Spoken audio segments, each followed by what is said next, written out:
Welcome back, everyone. Today we're talking about kinship and marriage and family and these kinds of things. And one of the things I want to start off by discussing is the fact that most people in our culture assume that when we're just talking about um, family, we think about it in biological terms. And the truth is that's not a particularly accurate way to talk about it. Kin is culturally constructed. As your book makes quite clear, who you are related to has nothing to do with biology. We have these expressions like blood is thicker than water and stuff like that. In truth, throughout all cultures, including our own, non-biological family takes on an extremely important role. Now, biological family, or consanguinal family, as it explains in your book, is one kind of family, as is, though, affinal. Right? Affinal kin is kin that you are related to by marriage, right? And in fact, I would argue we put a bigger emphasis on affinal kin. If you get married, right, up until you're married and have kids, your next of kin is usually your parents, your mother or your father. Once you get married, it's almost always your spouse by default legally, your husband or your wife. So affinal kin, I think, legally in the United States does frankly demonstrate a bigger importance, right? But students often struggle to think about this because they say, no, family is blood, family is biology, family is culture, okay? There's a third category not discussed in your book called fictive kin, like fiction, fictive. Fictive kin is kin that you are related to by ceremony. And so traditionally in anthropology, we talk about like age sets or age mates, blood brothers, things like that.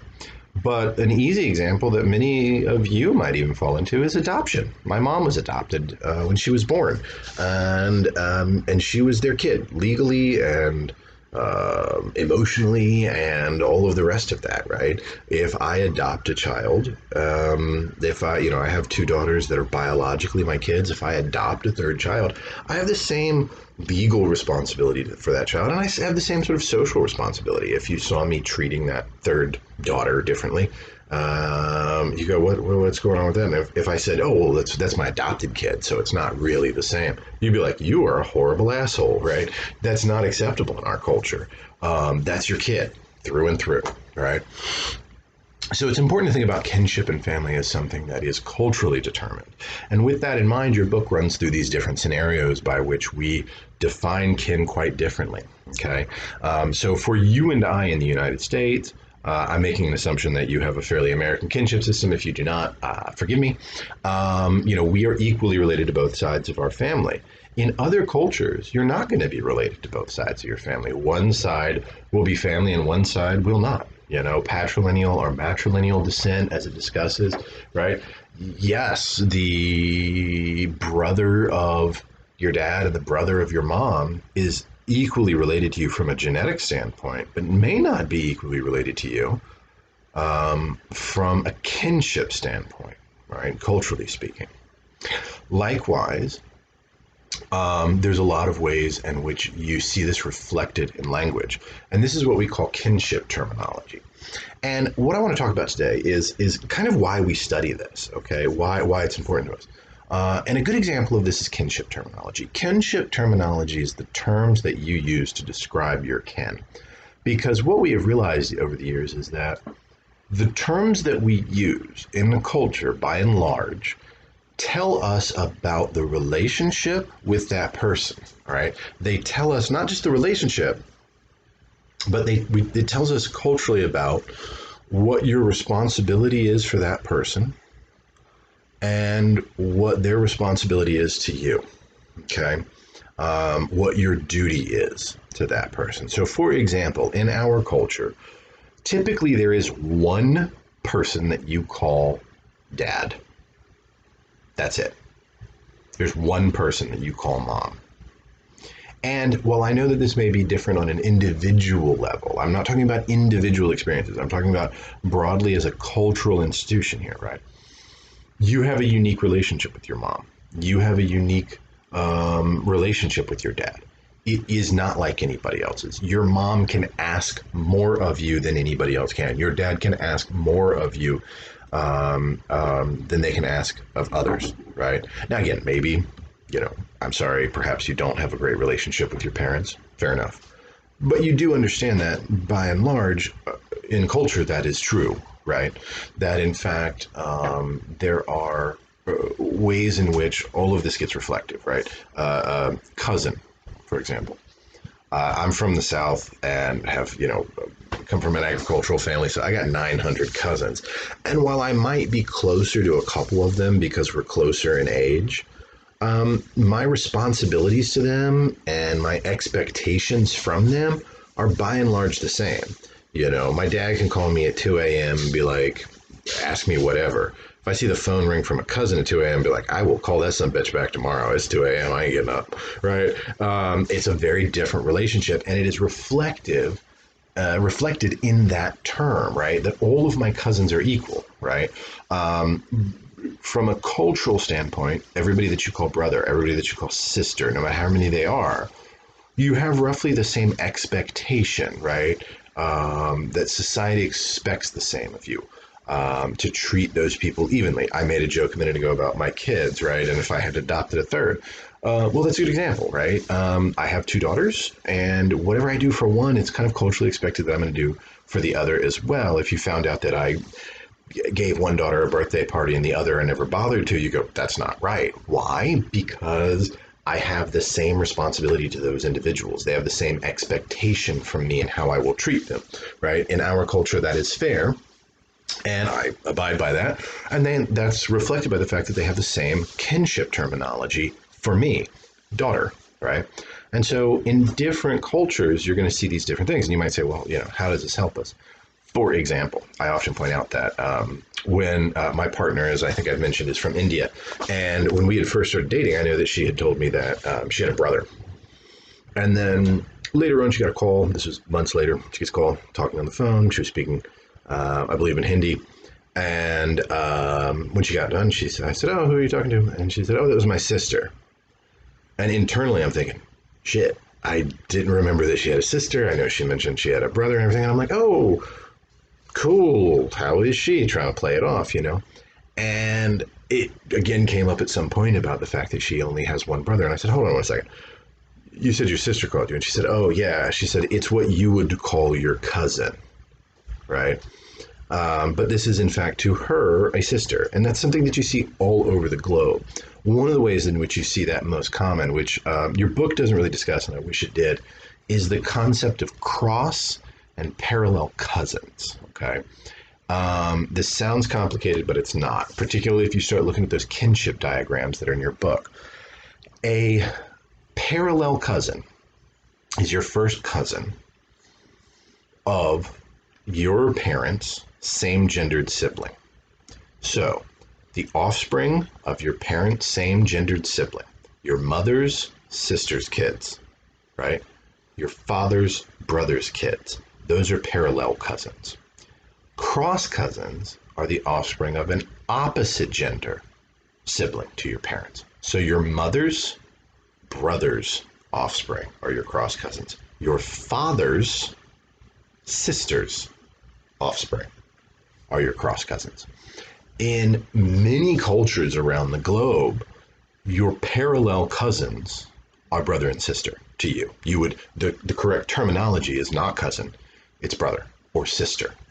And you have an expectation that you will treat them the same way that you would treat your brother and sister that come from your parents like you did, right? Likewise, in many cultures around the globe, your cross cousin is going to be your preferred marriage partner. And before you go, ew, remember that was true in the United States, that was true in Europe, that is true in the Jewish, Christian, Islamic scripture, right? Read these scriptures and you realize, oh yeah, lots of people were marrying their cousins, but they were typically marrying the cross cousin. Almost never were they marrying the parallel cousin, right?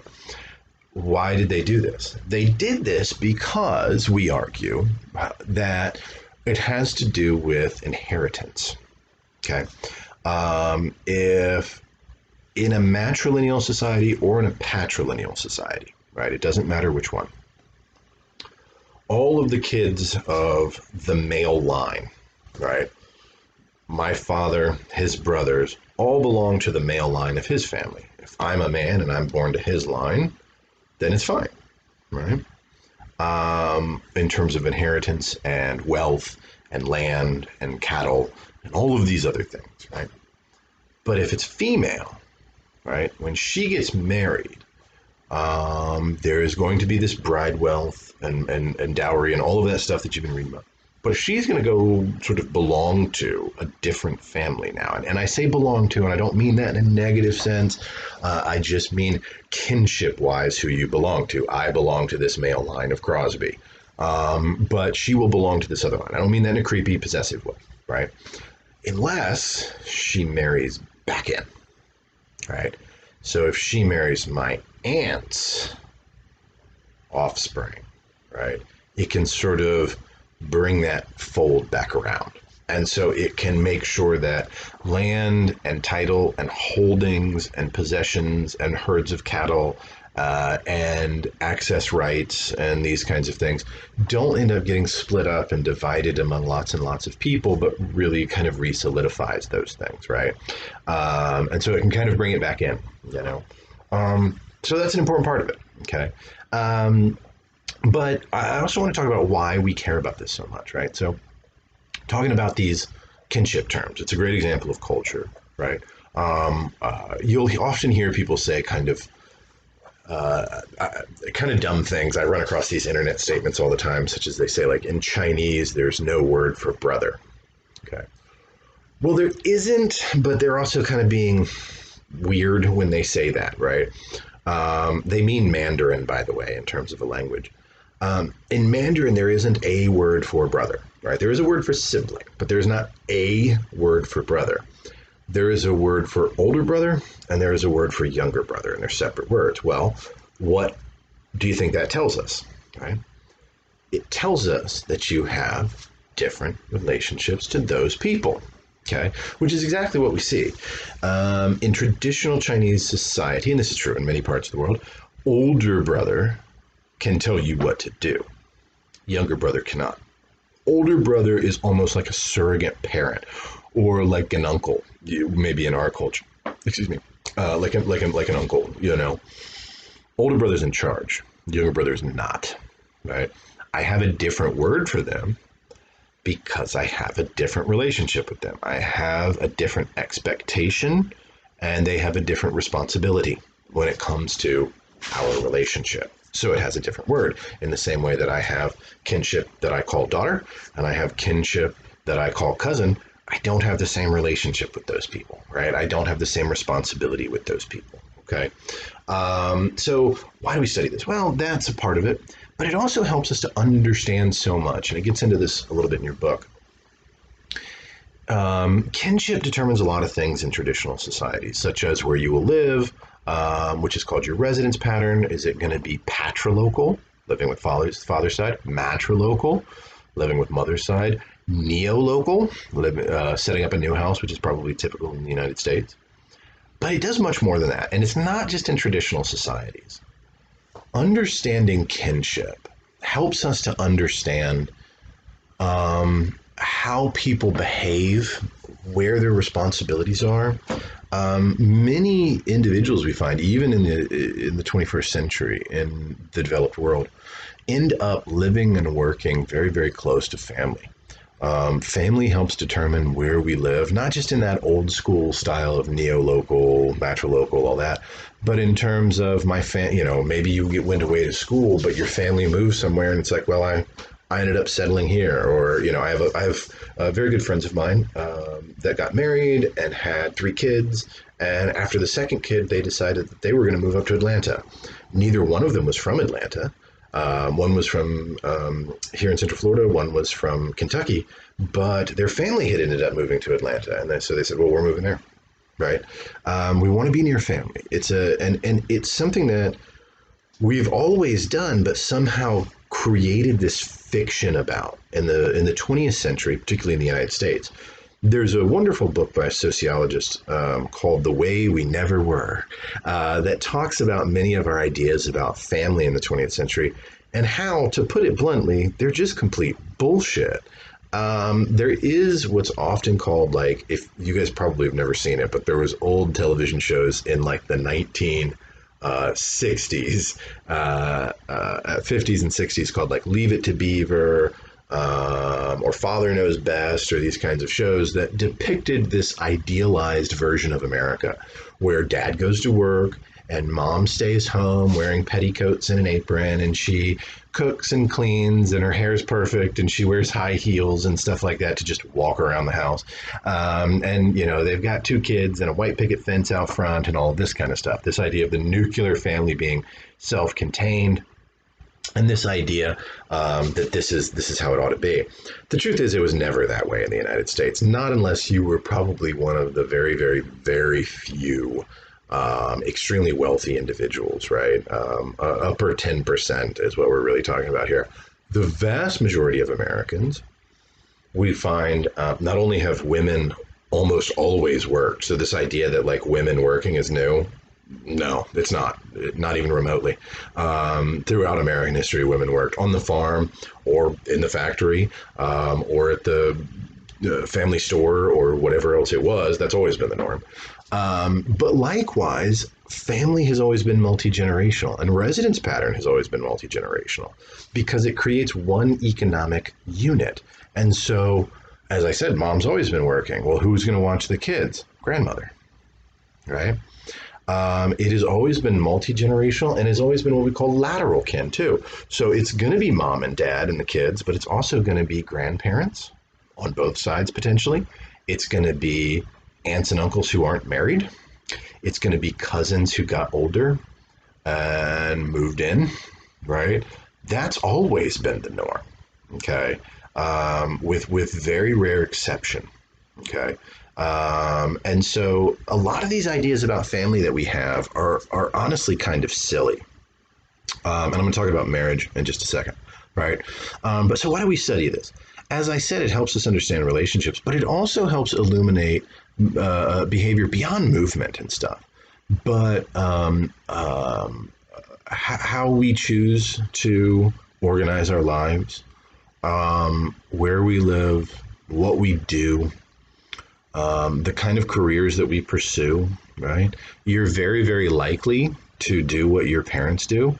And many of you are in college, and this is community college, and so many of you are first generation, so you might not be. I certainly did not, right? My father does construction. But I used to do construction before I went to college, right? So we typically follow in our family's footsteps in more ways than we often acknowledge. Now, to talk about marriage really briefly, your book does a good job of breaking down all these different kinds of marriage, and a couple things that I want to talk about. One is arranged marriage versus love marriage. Okay. The reality that we see is in the West, we find the idea of arranged marriage to be just hellaciously bad, right? But the truth is, around the globe, what we find is that arranged marriages typically last longer than love marriages. Now, some people will point that out as meaning that arranged marriages are quote unquote better. As I've talked about all semester, there's really no such thing as better, right? Better for who? Better in what way? Better how? By what measurement? By what rubric are we talking about better, right? There's really no such thing. You need to specify better what, you know? One thing that's important to understand is that arranged marriages are not the same thing as forced marriages. Forced marriages are fairly rare. Arranged marriages are very common. The difference being, listen, is when your family sits down with you and says, listen, we've spoken to so-and-so, and they have a son or they have a daughter, and we really think it'd be a great match, and we're really for this and everything. And you go, okay, cool, I'll meet this person. Well, first you're probably going to meet the parents, and then you'll meet this person, or certainly at the same time, right? But you're going to meet the parents. Parents are going to be there, right? You get to meet this person, potentially even date this person, go out with them. Hang out, spend a little time, get to know each other a little bit, and then you get to say, nah, I'm just not feeling it. They're not very interesting. That guy's too bald. She's too dull. Whatever, right? You can say no thanks, and that's fine. You might get some looks, but you're not going to get anything bad out of it, right? They're not going to come to you and say, no, we've decided you will marry this person, right? So that's a forced marriage. Very few marriages left in the world today are forced marriage. There are some, unfortunately, and it's very tragic. But the truth is, most arranged marriages are you get to choose, right? Um, as I said, though, globally, we find that arranged marriages last longer than love marriages, which is we have a love marriage. Oh, I'm in love. I have to marry this person, right? There's benefits and drawbacks to this, right? Um, One of the things about arranged marriages lasting longer is we see arranged marriage happen more frequently in cultures where divorce is much more stigmatized than it is in ours. And therefore, yes, they last longer, but does that mean that the people are happier? Well, I haven't seen any studies that find that, which is not to say that they're unhappier. It's just there may be, more of a stigma associated with it, and so divorce may simply be off the table, right? So just because it lasts is not a good thing to me. And I want to talk about the fact that, as I was mentioning before, we have these sort of 20th century hang-ups about what family's supposed to be, and one of them is this concept of until death do us part. Um, I find that a very antiquated notion, and I find it a very problematic one. So, for example, there is this claim that we have a divorce crisis in the United States, that too many people are getting divorced. But the truth is, it's not really new, and marriages barely end any sooner than they ever have in American society. Okay. Um, Let me say, first of all, that what do I mean this death do us part is antiquated? Well, it is antiquated because it was built on a time when women didn't have rights. And so the idea was, oh, it's great that your marriage lasts. It's terrible to get divorced. Well, what if he's beating the hell out of his wife? What if he's sexually assaulting his wife? What if he cheats on her constantly and kind of rubs her face in it? It's better that they're together? Come on now. That's nonsense, right? It's not better that they're still married. If an individual is being brutalized, terrorized in a situation like that. So I refuse to accept that idea. This antiquated notion of women as second class citizens, and that's just their job, right? Um, Likewise, it's kind of a silly notion because throughout most of our history, in the United States, marriages didn't last that long, not because of divorce, but because the truth is your life expectancy wasn't all that good, right?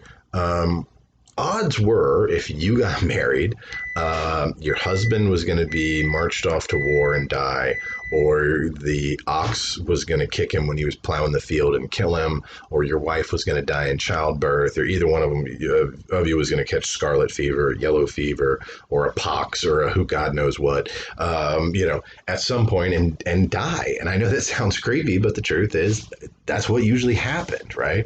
And or any number of other accidents or misfortune might go down.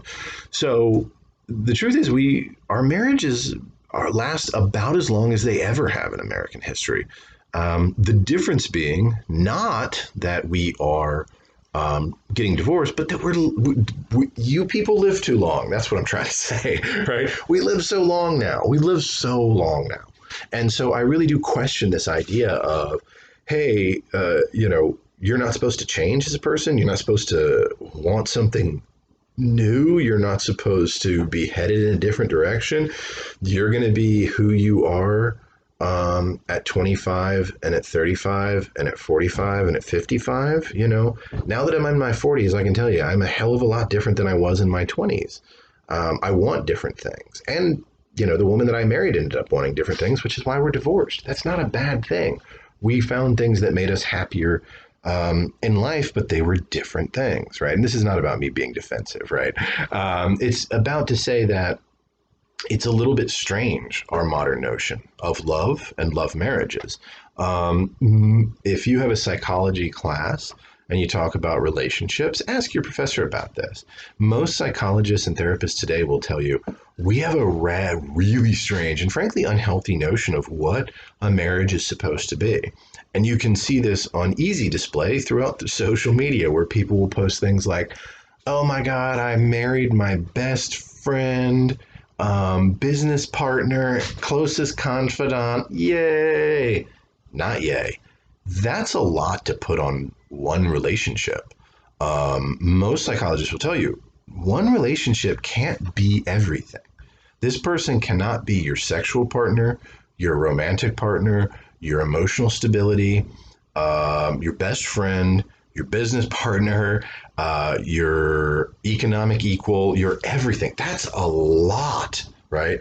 And again, it's a totally new idea. Throughout American history, even when we had love marriages, it was expected that you would confide personal feelings in someone else, man or woman, right? A good example of how we don't understand this today is actually Abraham Lincoln. Lincoln had a best friend, and uh, who his name is escaping me at the moment, but they were lawyers together, and they used to travel together, and they would do these sort of circuits, and they would stay in inns together and everything. They wrote each other almost like every week, and stuff. And his name was Joshua something. I just remember because it's my name, Joshua something, but it'll come to me. But he actually died. He got, I think it was scarlet fever, and he died from it. And Lincoln in his diary wrote words to the effect that said, years later, he said, my life has never been happy since he died. He said, there's always been a darkness with me ever since I lost him. And a lot of people in the 20th century read that and said, oh my God, Lincoln's gay because he was so into this dude.